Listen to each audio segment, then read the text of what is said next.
Hello again, everybody. Zack Attack is here with my WWE Raw review for tonight, August 20th, 2012, aka the Aftermath, coming from Summerslam. Over tonight, my thoughts on this Raw tonight being after pay-per-view. It was an okay Raw. We have possible feuds building for the champions.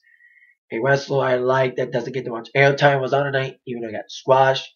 A guy left that we knew was going to leave, and another guy may be leaving for real or not. Time will tell on that. Uh, there you go. That decent awesome things. Of course, Wall's still trying to get the hang of being a 3 hour show. These then we play a lot more shit than they usually do. But a decent Raw tonight after SummerSlam. So we start off with Brock Lesnar. Of course, gloating about his victory against Triple H this past Sunday last night at SummerSlam. And like I mentioned, if you didn't see my review last night, said it last night, and I'll say it again. The main event last night was probably one of the worst main events of all time. It was just unexciting. Cena and Lesnar was a lot better than this match last night against Brock and Triple H. But despite the lack of excitement in this match, Heyman and Lesnar, everyone was trying to sell the match, even though the match, if you all know, was lackluster. So here comes Brock Lesnar, blah blah blah. I beat Triple H. Triple H is finished. I made him tap out. I made him quit. Yada yada yada. That's what Paul Heyman was saying for Brock, of course. Even though Paul's with Brock, I still think Paul's one of the best heel talkers. He still is. I've been watching, like I said, a lot of old SmackDown and Heat and Walls lately from like 03 or 04, and Paul was the GM, and he still has the same persona as he has in the past. The whole evil heel thing. Still got that mad scientist thing. So anyway, Heyman said blah blah blah. Heyman said that Lesnar's the king, the new king of kings, the master of the Broctagon. That was kind of funny, referencing UFC, blah blah blah. And then Brock Lesnar then called out the referee for the match last night, Scott Armstrong, who used discretion. Of course, no DQ, no count out. Even though he should have ended it before it even began, he's like, we know this is gonna suck. Let's end it now. Save the fans 20 minutes. Boring fight. That's what happened last night. But indeed, Scott let the fight go on, thanks to Triple H's discussion. That kind of cost him in the end. So here comes the referee coming out, and Brock Lesnar said, hey Scott, I got 2 words for you. Good job. Of course, Armstrong ended it with Triple H tapping out, allowing it to end like that with Triple H losing. So Brock, later on in the evening, Brock said he's not coming back. He released the towel saying he's leaving WWE yet again. Storyline or not, who knows? But according to several reports, Brock Lesnar may be leaving and come back at Survivor Series. So Brock Lesnar leaving again, saying he's leaving again, probably maybe a storyline. We'll see if he comes back. Probably again, probably at Survivor Series. People are saying maybe against Shawn in Triple H at Survivor Series, because Shawn was on tonight at Raw via satellite, of course, selling the arm injury, had a sling and all. So Shawn said about Triple H last night, gave his best, but indeed Triple H should be done, could be done. People are saying Triple H may be done. Some people are saying he's not done. But I believe Triple H, he should be done. I don't think he should wrestle at Survivor Series. But he may wrestle again, maybe against Brock at Survivor Series, like they're maybe hinting. So there you go. Shawn Michaels says Triple H may be done. But like I said, when it comes to Triple H and Brock, time will tell for both of them if they come back. Like I said, Brock may leave again, but may come back again or for something. But be provoked to come back, like Triple H was trying to do for this match for Survivor Series. When it comes to Triple H and Brock, time will tell. Stay tuned. And if they do wrestle again, hopefully it doesn't suck again. But it may suck again. Because we get the UFC Brock, not the WWE Brock. Now on with our first match after that segment. It was a 6-man tag. It was Sin Cara teaming up with the tag team champions, R-Truth and Kofi Kingston, teaming up against their rivals, Cody Rhodes and the Prime Time Players. Now this 6-man tag, decent opener. Prime Time Players want another shot. I'm guessing they may get another shot at champions against Kofi and Truth. I still think they're great teamwork tonight. They were isolating Kofi and Truth for most of the match. But Sin Cara had his time with Cody, and that's how the match ended with Sin Cara and Cody. After Truth and Kofi flew out of the ring outside to attack the Primetime Players, it was up to Sin Cara and Cody in the ring. Cody's been obsessed with Sikoa's mask, taking it off, saying how ugly he is, blah blah blah. So as Cody was trying to take off Sikoa's mask, he got distracted with it, obsessed with it. Sikoa got the wall up, 1, 2, 3. Sikoa's team wins. Not only building the feud more of the primetime players of Kofi and Truth, but also building more fuel to the fire to the Sin Cara Cody Rhodes feud. So Sin, Truth, and Kofi wins a decent opener, 6-man tag to kick off War this evening. The other next match, should I say segment, it involved Ryback taking on 2 local squashers. I like to refer to every squasher, every jobber to Ryback that's not a guy like Jinder Mahal, who I'll get to, who was involved in this match, and Rex and Hawkins, anybody who's not a named guy, I'll call the Baba Ganoush brothers. They can coach and Al Snow from saying that for jobbers back in the day on Heat. So the Baba Ganoush brothers against Ryback, it was a typical Ryback squash. He just basically tore him up, about to eat him, and spit him out again. Of course, feeding the big beast once more. As he was about to do the double jackhammer yet again on the jobbers, Baba Ganoush brothers, here comes Jinder Mahal from behind, causing disqualification, attacking Ryback. Apparently Ryback's got his first real feud against Jinder Mahal. So Mahal was attacking him, even putting him in the camel clutch. But Ryback got out of it and was ready to beat up Jinder Mahal some more, but Jinder got out of dodge. So it left the 2 Baba Ganoush brothers to get the double jackhammer after all. Big match for Ryback wins by DQ. Fuels more for his alleged feud with Jinder Mahal. So there you go. Ryback wins. Squash. Feed him more. Feed him Jinder. Squash him in 10 seconds. Jinder should get fired. He's no telling at all. So there you go. Ryback wins. Let's move on with our next segment, which involved Alberto Del Rio. Of course, Alberto Del Rio very angry, having a protest after what happened last night, losing to Sheamus in that kind of controversial fashion. Of course, Sheamus got the victory last night, but not without Alberto getting his foot on the rope, but the referee not noticing. The referee later admitted it was a mistake. After, of course, Sheamus hit him with a shoe as well. That added more intrigue to it. So there you go. Alberto came out, blah, blah, blah. I lost. I want another match against Sheamus tonight. But of course, this is Raw, not SmackDown. Booker T will make its decision about who will face the world champion, possibly at Night of Champions, this Friday. Until then, AJ put Alberto on the match against Randy Orton. Now, Orton was indeed on a wall in this match. He was, of course, in a frenzy doing his big moves. Of course, Alberto was trying to go for the arm again. It was an okay match. Of course, anything Orton's almost seeming boring was a decent, okay matchup. Ricardo tried to get involved yet again. But of course, Sheamus, who was at ringside, got Ricardo out before Ricardo could be able to distract Randy. But indeed, Alberto tried to capitalize anyway by getting an attempt to pin. 1, 2. Orton's foot was on the rope. But indeed, what goes around comes around. Orton's foot was on the rope, but referee didn't see it. But Sheamus pointed at it. Like referee was going 1, 2. Orton's foot on the rope. Sheamus went up to the referee, telling him to see Orton's foot. And referee did, kind of playing up the whole foot on the rope thing after last night.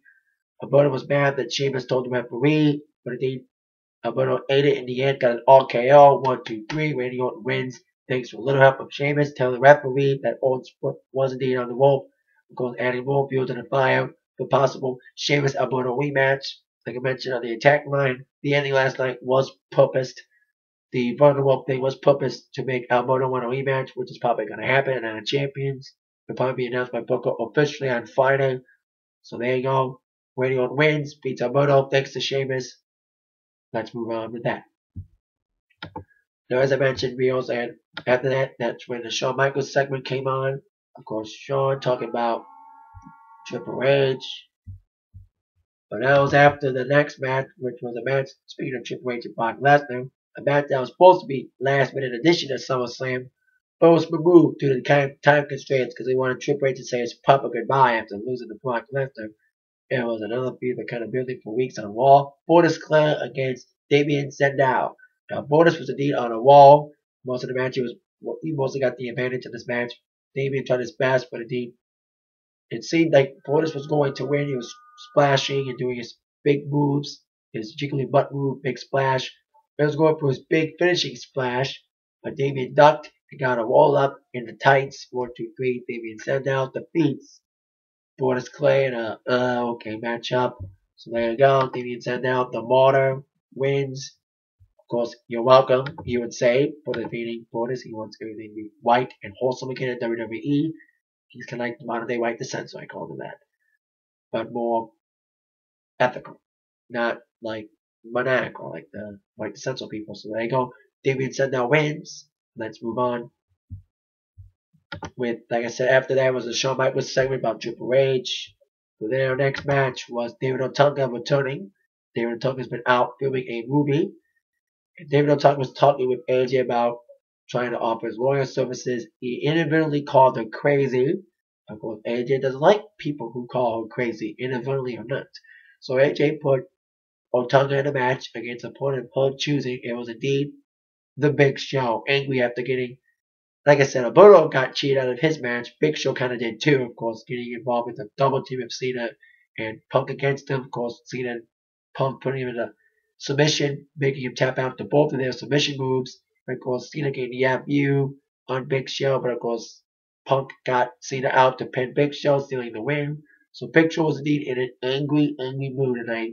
It was basically, I thought it was going to be 10 seconds, but it was the longest squash we thought. But basically, it was just a Big Show annihilating Otunga, taking out all his anger on him, giving him knife edge chops. They'll look probably the sharpest chops in all the business because he's Big Show. And ended with the weapons of mass destruction. Big right hand knockout to Otunga. 1, 2, 3.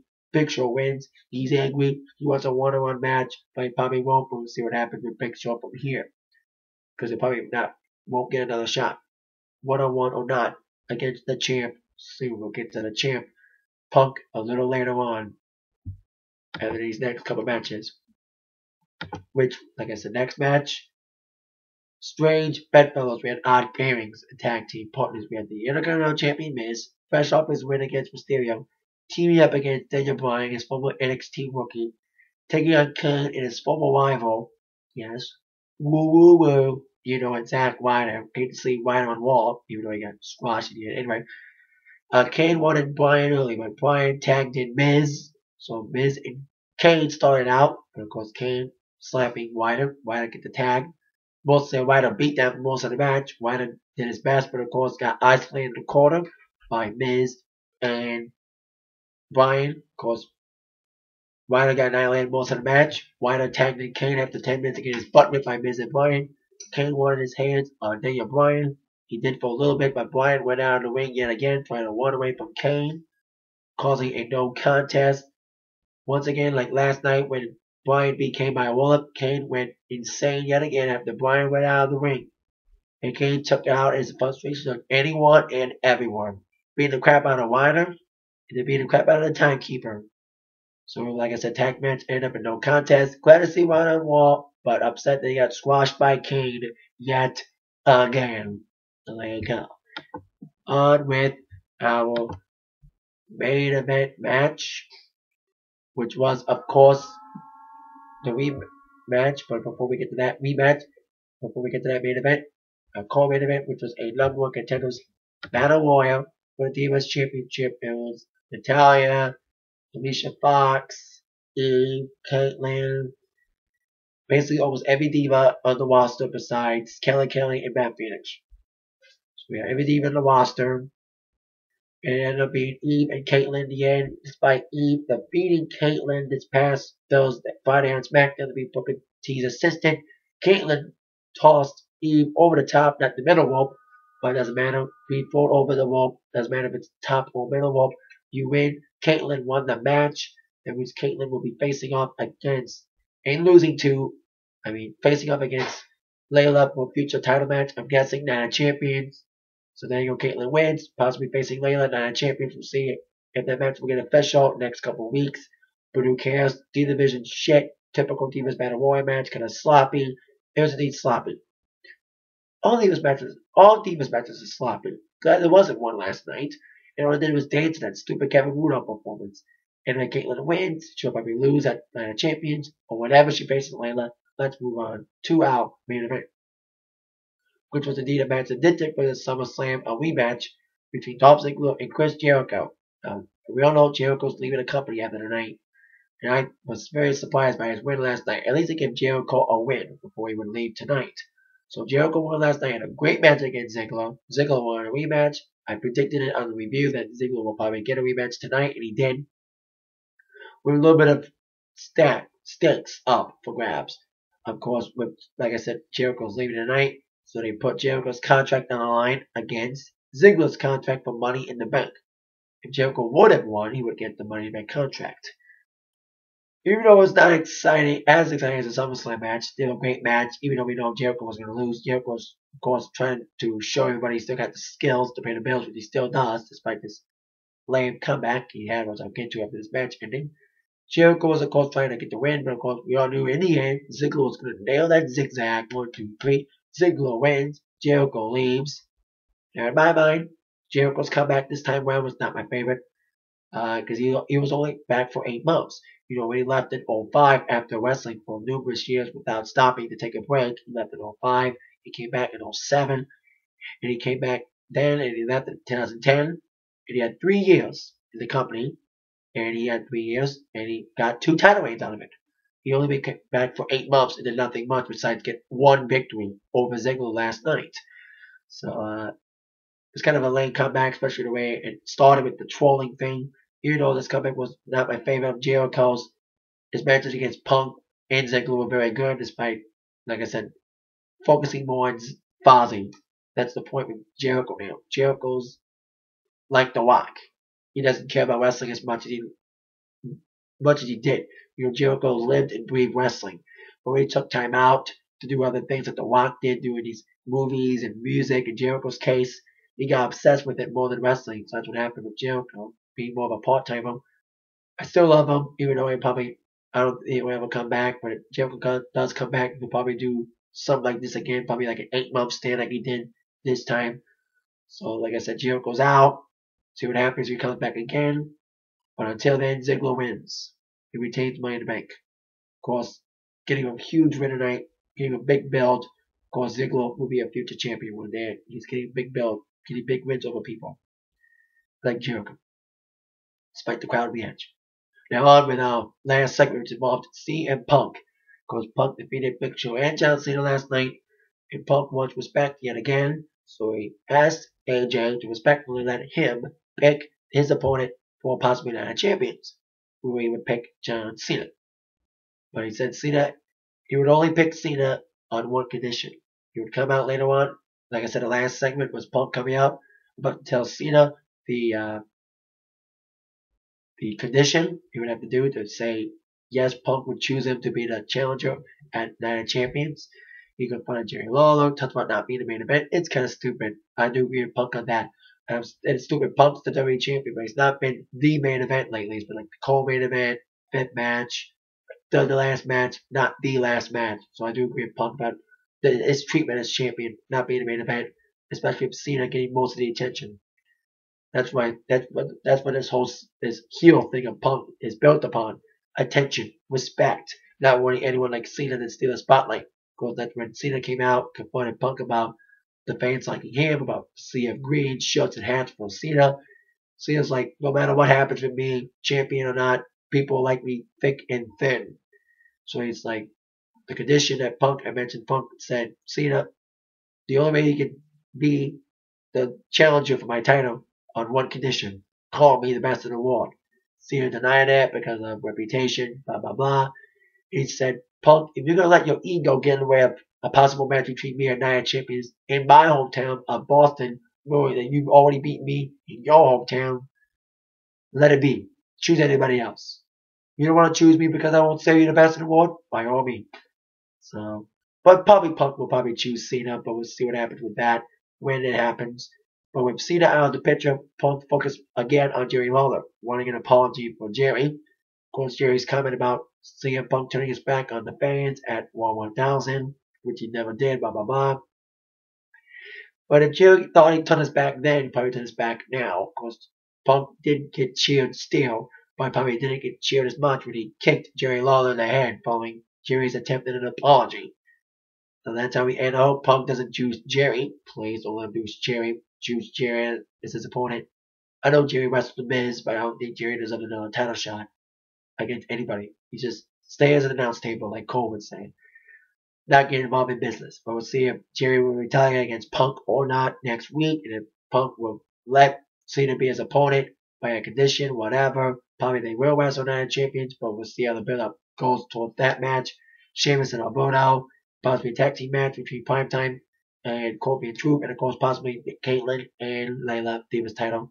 Like I said, decent Raw. Lesnar's leaving, storyline or not, and Jericho's really leaving. That is it for my WWE Raw review. See you all later. That might have been attacked by the review from Zach. Thank you very much. Have a great night. See you later again.